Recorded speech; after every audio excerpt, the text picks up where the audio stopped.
எல்லாரும் சேர்ந்து அவரை கட்டாயப்படுத்தி என் கழுத்துல தாலி கட்ட வச்சுட்டாங்க.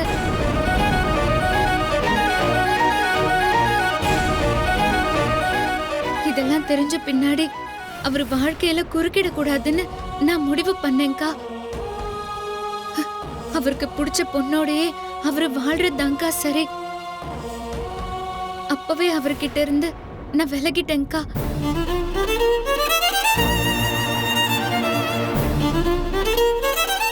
இதுதாங்கா நடந்தது.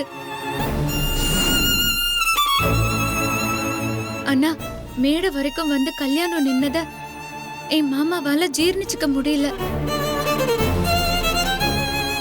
தன் கண் முன்னாடியே இன்னொரு பையன் என் கழுத்துல தாலி கட்டினத அவரால ஏத்துக்கவே முடியல.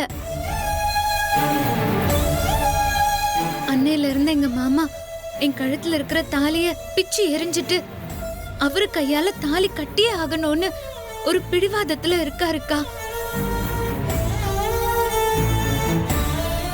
அதனாலதான் அவர் இப்படி எல்லாம் பண்றாரு.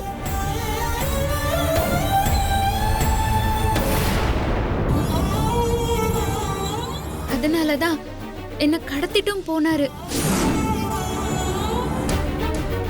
நல்ல வேலை நீங்களும் இவரும் தாங்கா என்ன காப்பாத்துனீங்க. இதுவரை நான் சொன்னதுல எந்த பொய்யும் இல்லக்கா. நான் சொன்னது எல்லாமே நிஜம்க்கா. என்ன நம்புங்கக்கா.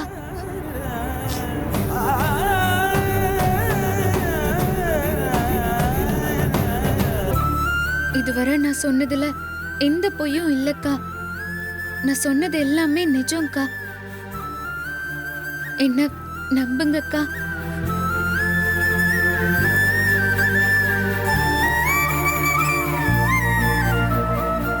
சத்தியமா சொல்றேன்க்கா. நீங்க என்ன எப்படி தங்கச்சியா நினைச்சீங்களோ அதே மாதிரி நானும் உங்களை என் அக்காவா தான் நினைச்சேன்.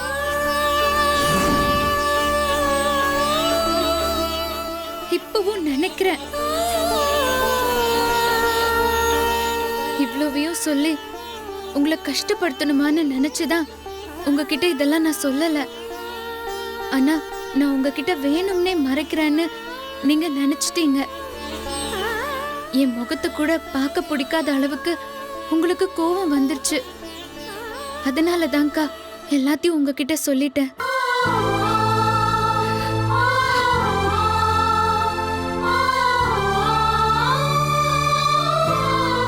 என் கழுத்துல தாலி கட்டினவர் யாருன்னு நான் இதுவரைக்கும் யார்கிட்டயும் சொன்னதில்லக்கா.